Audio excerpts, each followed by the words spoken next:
What's up, guys, and welcome to another episode of El Jardín Perdido. Today, we're harvesting alfalfa.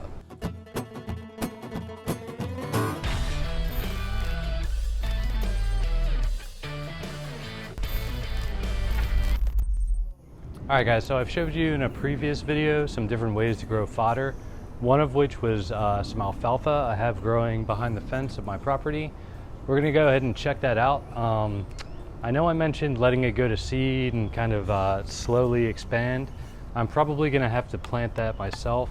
It looks like it's ready to flower and then go to seed, but I guess a few weeks ago, maybe just 2 weeks ago, it got mowed back there. But I noticed how quickly it came back, and I'll show you guys in a second here. But yeah, I figured why not harvest it. I'm actually low on hay right now. I have some up front, but I did want to see how much they like the fresh alfalfa. So we're gonna go ahead and harvest that with the sickle here. One side note, this is just a small little plot so far that I have started growing alfalfa. If this was a mass production thing, I would have to let it dry out for like 4 or 5 days, make sure it wasn't going to rain or anything, and then collect it and bale it. But since it's such a small amount, that's the beauty of what I'm doing here. This is going to be just like cut just a little bit at a time and supplement it, so I think it's going to work out really well. I'll show you guys in a bit what I have back here, but my plan is to just start doing more and more plots. It is kind of hard to grow in those conditions because it's so weedy back there that I really have to till things up. I have to make sure it gets water over there and all this other stuff when I'm starting these alfalfa seedlings, and they don't transplant well, so they need to be in the ground. But yeah, we're gonna go ahead and harvest and see how it goes. All right guys, so as you can see over here, we have some beautiful alfalfa growing. Actually, I do have some new seedlings starting to come up too that I've planted pretty recently. So like I said, my idea is to expand. I don't want to plant this entire thing monoculture, so I'll probably do a few different patches because you can introduce pests pretty easily that way, and that's not really what I'm about. And I'm definitely not spraying this or anything. It's all organic.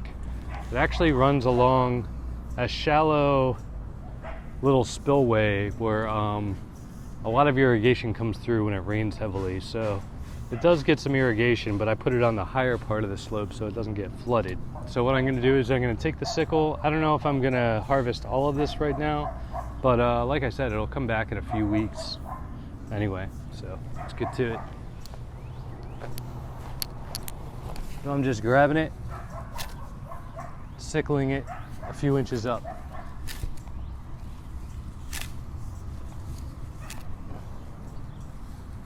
I'm not going to hit the seedlings yet.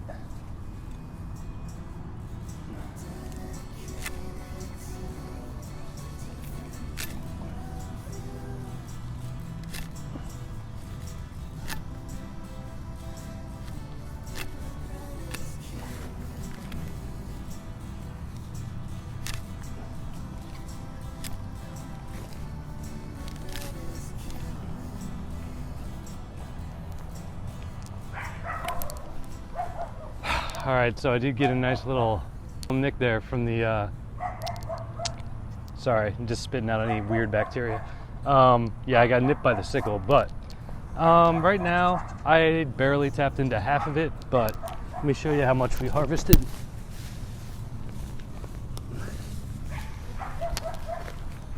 That's not bad, just for some supplement, because I'm not doing this to feed my goats 100%. I also give them a variety. I have different stuff that I chop and feed to them, but this is a nice little supplementation, and we're gonna go ahead and check out how much they like the fresh stuff.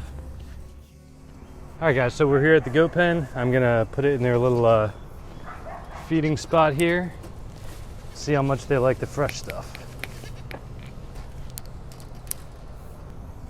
And it seems the kiddos are most definitely into it. Let's see.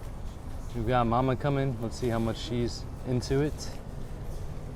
A little skeptical because she's not used to it being fresh like that.